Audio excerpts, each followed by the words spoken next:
Had a wood stove. We had a wonderful little tiny wood stove. It was about that high, wide, and we had a friend who brought us wood by 50 cents for a mule load, and we had our own warmth then. That kept our little house toasty warm. We ran it all year long because it was cold in the summer there too. Yeah. And well, and you know, Joni was born then in 1961 on August 4th. We went down to Guatemala City and had stayed there a while and had Joni. Do you remember how much it cost to get for the whole hospital bill, everything? I think it was something like $36, wasn't it? $36 Yeah. for 4 days in the hospital. Yeah. And the delivery room, everything. Doctor and all, Yeah. wasn't it? Yes. Yeah. I still joke with Joni saying, and I said, you owe us that $36. That was a lot of money. Yeah. So, and then good old Toom Coop. That was my language helper and my best buddy there. And he worked for us for about 8 years. Toom Coop in English means Sunday, but he was a really dear guy. He came to know the Lord, and I was able to teach him not only to read and write, but to type. And we had a big old manual typewriter. He typed the whole New Testament and all the other books on that typewriter. He typed it all on our front porch. That's right, and he was really good at it. Oh yeah, back to the Way School.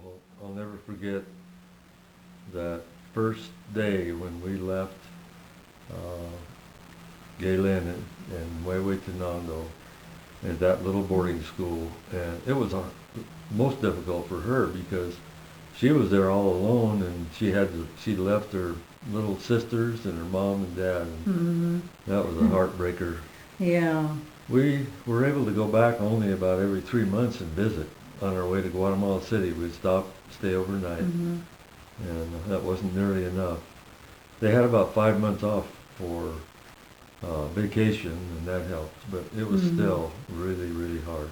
Well, they had 5 months in the summertime, and then they had a month in between Christmas and New Year's. That's right. So they studied really hard to get that much extra time. Yeah. But they made it. We were really proud of them.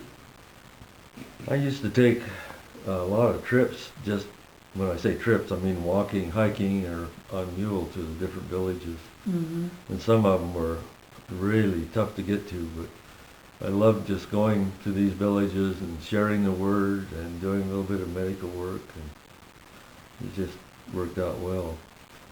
And then the medical work got to the point where it was almost too much. Well, it was too much, so I decided, why not train them to do it?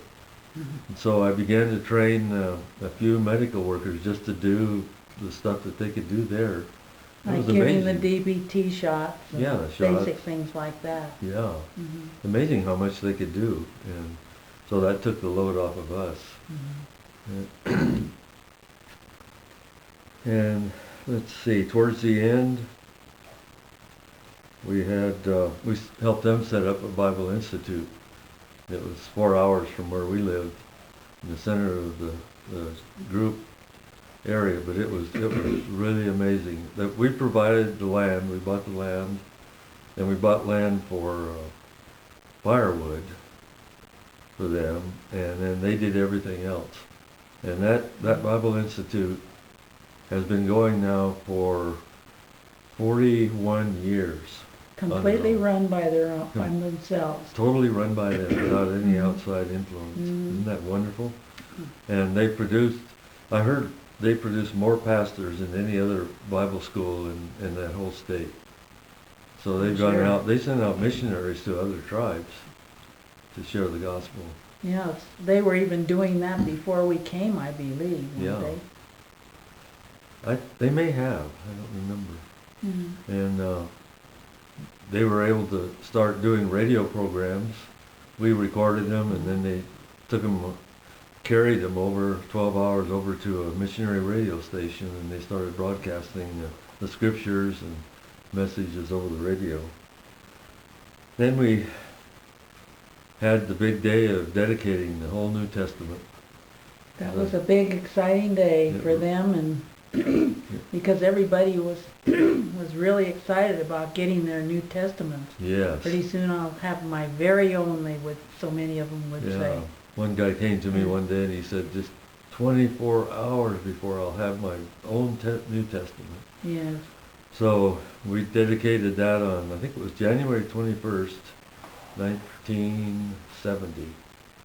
Mm-hmm. And we had finished it in 1968. And then it went to the printers. We went to Mexico to typeset it. Oh, yes. Wycliffe had a brand new computerized typesetter system, which Yeah. now is funny, but we were the very first ones to have it, Mm-hmm. to get it translate or typeset by computer. That's The first right. ones in Wycliffe, yeah. That was fun. Tell what the computer was like. Oh, the computer was taller than I was.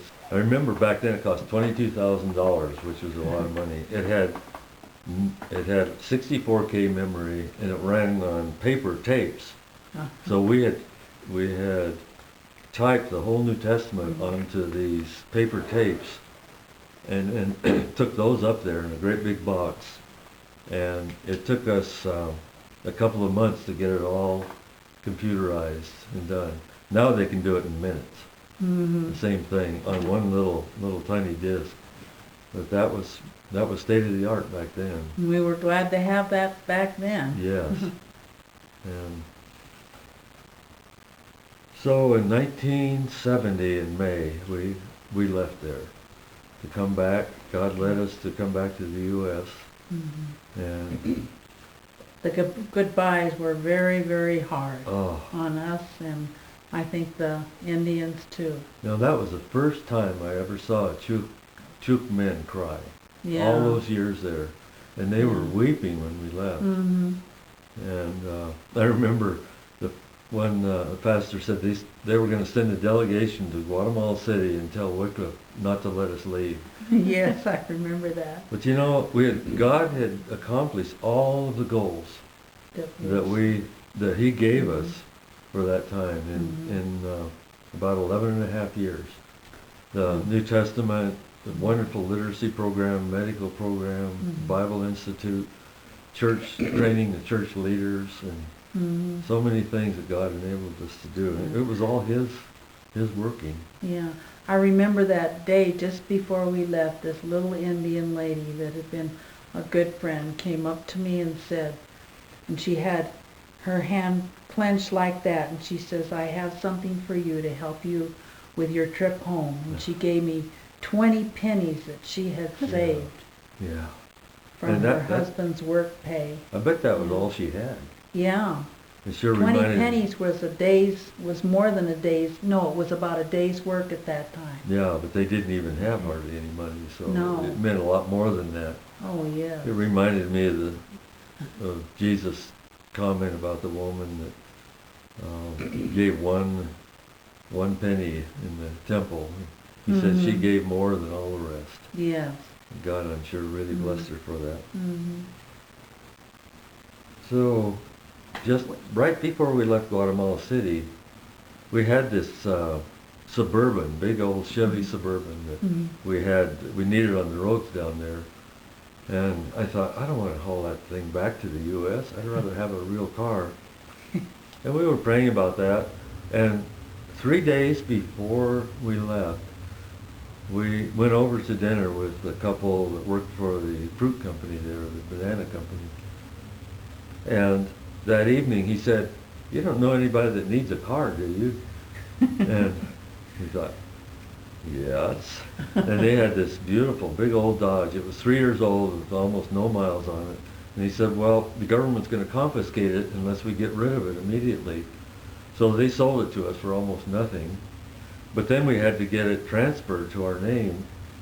And the fellow that worked in Wycliffe who said, who took care of that, says, 2 weeks is the absolute minimum that it's going to take. And we said, well, we're not going to be able to do that, but let's try. And he went down there and got it done in half a day. And then we had to sell our other, and we sold that in 1 day for what we wanted for it, the old carryall. Yeah. So we had a really nice car to go back to the United States in.